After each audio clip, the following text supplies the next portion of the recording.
Khaliq was born in 1916, and his father, Mauladad, had a special hand in his upbringing from his young son and was very much involved in Khaliq's life.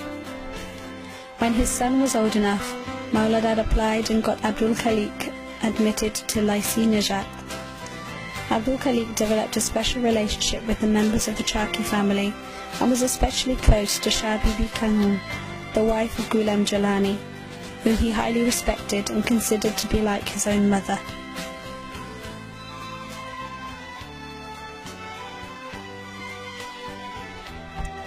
Khaliq was a very serious young man from the start.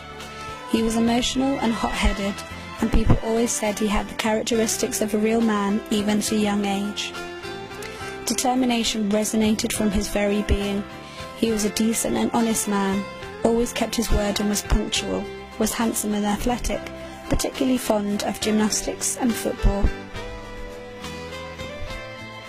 All his life he was surrounded with politically motivated figures and was aware of their stance and of the situations around him.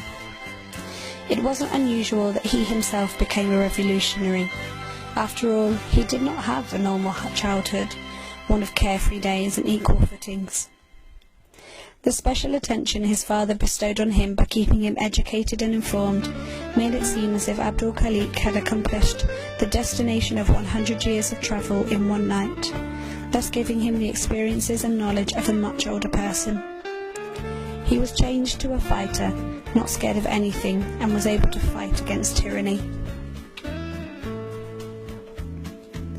Khaliq became a member of secret organizations, and the young revolutionary Hazara wanted to show he was fully committed to them. He wanted to prove that he was capable to perform any mission, and he made contact with people anywhere he could. The Cherokee family was a very political family, and they admired his willingness. In his school, Lycée Najat, several teachers were politically motivated as well, and they helped Khaliq establish contacts. One of his teachers, Mohammed Azim Khan, and the vice principal, Mohammed Ayub Khan, would often discuss such politicized issues, and Khaliq grew more aware from these people. He constantly thought about the future of his country and of ways he could help. Khaliq of the Hazaras was the son of a disadvantaged society who were denied basic rights. They would gaze upon his vast and privileged people, the inheritors of suffering. Just as how a blacksmith shapes steel by first placing it in a fiery furnace, Khaliq was shaped the same way. He endured the fiery furnace of poverty, of unbearable and unfair disadvantages of his kind, and was thus shaped into a man of steel. Nothing could hurt him after what he had witnessed firsthand. In this continuous struggle of his people, he became the torchbearer and knew he had to do something about the injustices that had wrongly befallen his people. He came to understand what his sole mission in life was and knew he would be the one to accomplish it. And so he looked for every opportunity to carry out his task. One day in Kabul, parts of the fortress were to be rebuilt, and Nadir Khan was placing the first foundation stone as a ceremonial gesture towards the reconstruction. Khaliq attended the function with plans of executing his mission there, but other circumstances arose and he was not successful, and so he had to wait for another day. Khaliq then had hopes of performing his duty during the month of Sunbala, on the anniversary of when Nadir Khan overthrew Kalakani's government and took over power. But again, circumstances arose that kept Khaliq from accomplishing his task. Then Khaliq was given a chance on November 8, 1933.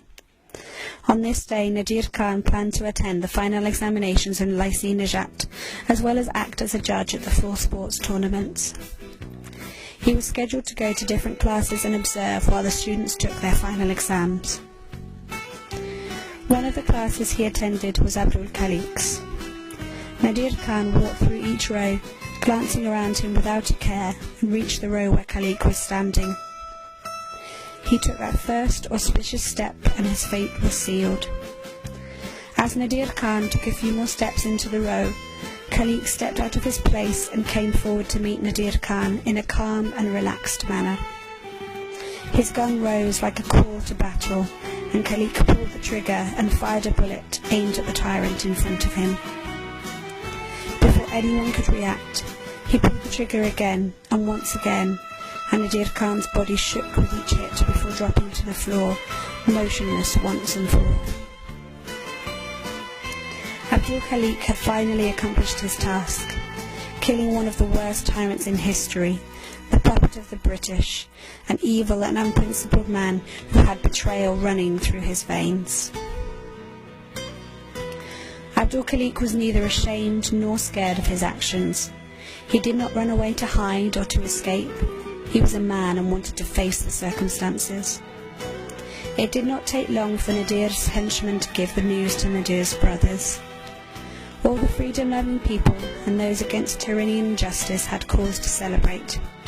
They said they would always remember this day as the victory of righteousness over evil. Abdul-Khaliq surpassed even placing the bell around the cat's neck and went straight to eliminating the cat altogether. However, even in death, Nadir managed to spread injustice like a toxin spilling over.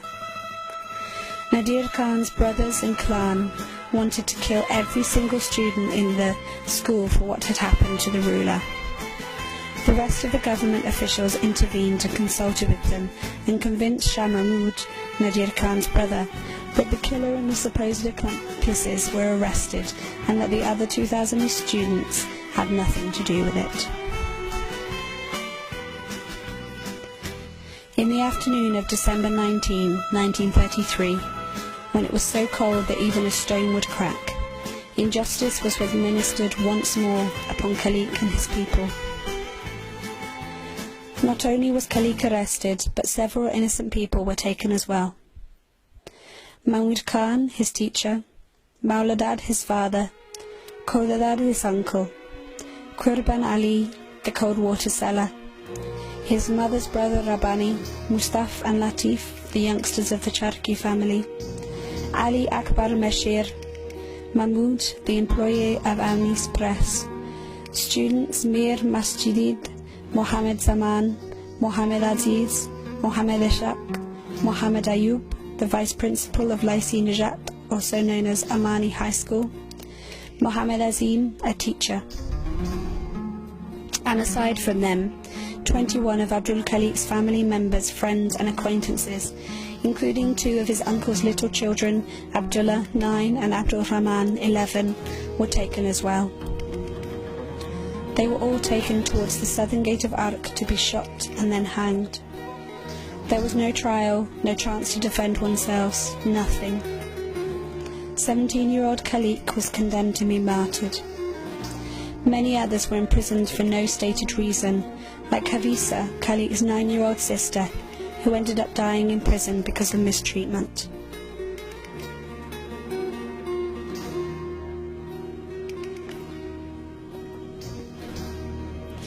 Abdul-Khaliq was tortured before he was killed. Though the human body can only take so much, Khaliq showed incredible endurance. His animalistic punishers demanded to know who his accomplices were and who the mastermind behind his mission was. They wanted him to name names and would not relent the severe punishment until he spoke. But all Khaliq would say was that he took full responsibility and that only he should be punished and no one else. It fell on deaf ears. One of his friends, Mohammed Ishaq, was tortured so much he could not control his emotions and anger any longer. While screaming and moaning in pain, he yelled at Abdul-Khaliq, saying, "What kind of damn friend were you? Why didn't you tell us and trust us with your plan? Why did you keep it a secret? Together we would have killed the entire team of these bastards. We would not have left one of them alive. And so it's your fault we are in this position. We could have gotten rid of them all." They were his last words to Khaliq before he was hanged. Khaliq saw his only regret was that he did not confide in anyone else. He said, "Yes, he was right. My precautions were all meaningless. I was so consumed with the need to rid us of Nadir Khan that I did not consider his marauders would be so unjust. Please forgive me." Khaliq's body was cut into many pieces, slowly and one by one. He was shown his severed body parts before they were tossed away. There was nothing left of him to hang. Khaliq and his friends and family will always be remembered by the people of Afghanistan for their courage and the elimination of such an evil and corrupted man. They lost their lives, sacrificed their lives for the Hazaras, Tajiks and others. These were the brave people of our nation, standing up to face tyranny head-on. One should ask, why did others have to be killed because of Khaliq's actions? Why did the barbarians murder Khaliq's father, his uncle, his mother's brother, his 9 and 11-year-old cousins, his classmates, teachers and various other people? Why did others have to be locked up in prisons for something they obviously had no part in? Years later, the skulls of those people were found in the jail cells. What kind of mentality did these barbarians have? How could any civilized person think this was right? Human beings are not capable of this kind of cruelty. Only the tribal mentality would lead someone to punish innocent people so severely. This is beyond the cruelty of Genghis Khan, who was one of the worst reputations of being brutal. Even Genghis did not kill his own Mongolians, so how could Nadir Khan and his inhumane clan members kill their own countrymen? The soulless yes-men of Nadir Khan did everything for money, or perhaps out of fear. They wrote books and articles insulting and bad-mouthing Khaliq. They have eliminated every single member of Khaliq's family until there is no trace of his bloodline left. They were able to murder innocent people and children, and yet they are the ones condemning one single act of Khaliq's. Before the hero Khaliq pulled the trigger, he had surrendered himself to God. He said, "Almighty God, I am doing this to save my people from this tyrannical dictator. I will sacrifice my life so that my people can have a chance of a better future. You are the only witness I need. With my blood I seek peace for my nation, and so I am asking you to forgive me." And then he pulled the trigger. That trigger pushed Afghanistan into the next chapter of its dark history, as Nadir Khan's brother and son rose to power like a multi-headed beast. But for that 1 second before the bullet escaped the chamber, there was a glimmer of hope that perhaps Abdul Khaliq would not die in vain.